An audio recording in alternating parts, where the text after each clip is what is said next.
Hi, welcome to Ask Tim, the insurance technical podcast brought to you by iAbney. I'm your host, Tim Dodge, and I'm coming to you today from the mercifully dry and rain-free Geek Cave here at iAbney headquarters. As I record this in mid-September, there's been a rough few weeks here in the state of New York. First, we had Hurricane Irene, which later became Tropical Storm Irene, which overflowed the banks of the Hudson and the East Rivers in Manhattan, caused some damage on parts of Long Island, and did some pretty significant damage further up the Hudson River in the Hudson Valley and in the Schoharie area, just west of Albany. That was followed shortly, all too shortly, by a storm that really drenched parts of the southern tier around the Susquehanna River and the Delaware River, the Binghamton area, in Otsego County and Delaware County.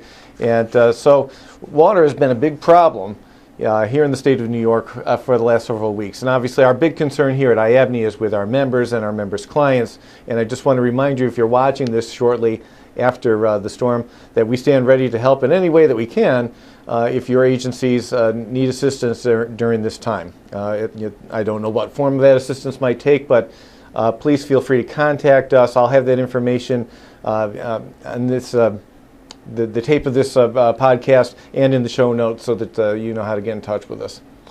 So I wanted to take a few minutes today to talk about commercial property policies and how they interact with the water peril. Now, I think we all in general know that standard property insurance policies don't cover flood, but I wanted to get into the nitty-gritty detail, the insurance geeky details of what exactly is in that water exclusion and what you can pick up by buying a national flood insurance policy. And I want to warn you, the NFIP policy doesn't cover everything that's excluded under the ISO form, so there's still going to be a coverage gap that can be addressed in some ways.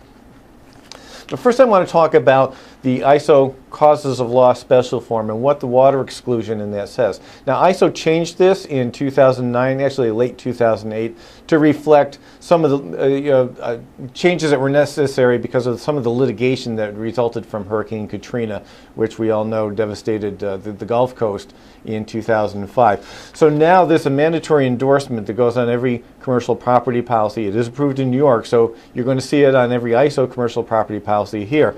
It's titled Water Exclusion Endorsement, and it says essentially that the policy does not cover loss caused by flood, surface water, waves, and that includes tidal waves and tsunamis, tides, tidal water, overflow of any body of water, the Atlantic Ocean, the Susquehanna River, Lake Ontario, Lake George, wherever, any body of water. Spray from any of these, whether it's driven by wind or not, and that includes what we popularly know as storm surge. There's no coverage for damage caused by mudslides or mud flows. This could be important depending on where your business is located or from a residential standpoint where you live. For example, my parents live in a town, the Susquehanna River goes through that town. Now, they live up the hill from the river. They're not affected by the overflow there. Problem is they're not at the top of the hill. They're kind of partway up it. And so in incidents like this, they do get a river of gunk coming down the hill, and some of it did get into their basement. Now, fortunately, it wasn't serious. Nothing they couldn't take care of with a shop vac. But that sort of loss would not be covered under the ISO commercial property form. There's no coverage for water that backs up or overflows or is discharged from a sewer, a drain, a sump pump, or any of their related equipment.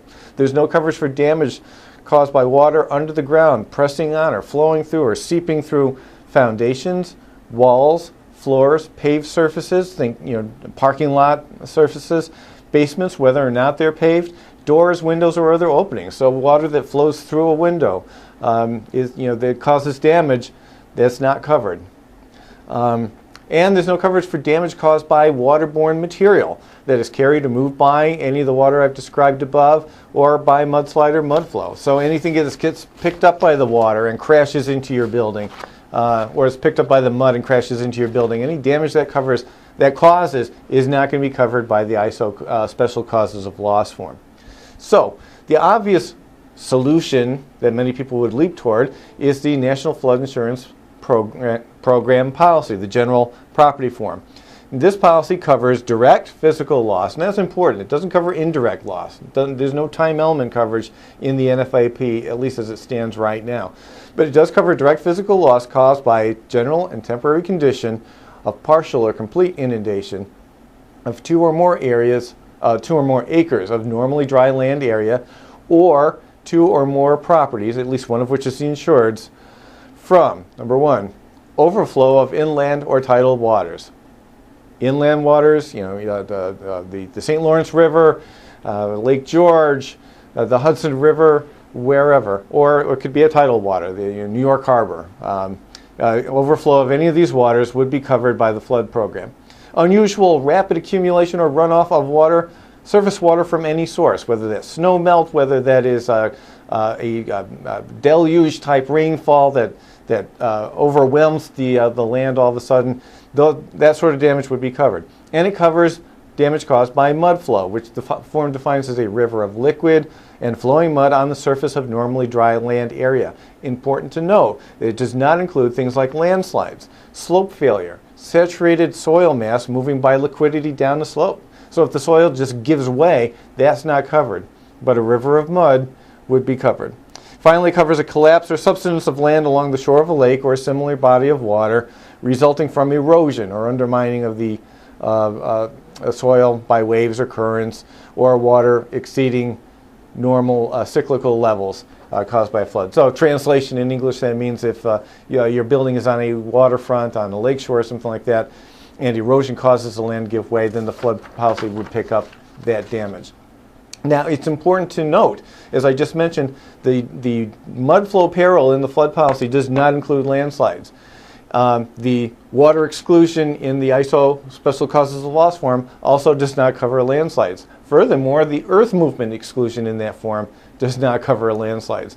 So you would think that perhaps if you bought the earthquake endorsement to the ISO policy, that would pick up damage caused by landslides, but it doesn't. It specifically references earthquakes and volcanic eruption. It doesn't say anything about landslides. So there's a coverage gap there, potentially a significant one depending on, again, where the property is located. If this is something that your client needs or is interested in, the solution might be a difference in conditions form. Now, these are not filed forms. There's no ISO version of a DIC form. They're generally sold to fill in the flood and earthquake gaps left by standard property policies. They're going to vary from one insurance carrier to another. So carrier A's form might not cover a landslide, but carrier B's form just might. So you really need to look at the language of the forms and obviously compare the premiums to see whether it's the best fit for your client or not. But it's important to be aware of things like that. Now, there's a lot of other differences, some other coverage gaps left by the NFIP policy that I really don't have time to get into here. But if you need more information, I'm going to have links in the show notes to FloodSmart.gov, which is the federal government's excellent resource for the consumers to find out what their flood risk is and what they can do about it. I'll also have a link in the show notes to the Federal Emergency Management Agency site on the NFIP program. They administer the NFIP. They have a site for insurance professionals there, and I'm going to have a link to that in the show notes as well. If you need to get in touch with me, if you've got questions about flood or earthquake or anything else, you can reach me by email at tdodge@iabney.org, by phone at 800-851-8853, extension 229. Fax is 888-432-0510. You can find me on Twitter as AskTim. You can find me on AOL Instant Messenger on those rare occasions that I remember to log in as tdog4494. And you can always submit a question in the technical guidance and research section of our website. Thanks for watching this episode of Ask Tim. I really hope that your business and those of your clients have survived the weather onslaught of the last few weeks. And remember, if you ever want insurance advice from somebody who's generally considered to be all wet, don't forget to ask Tim.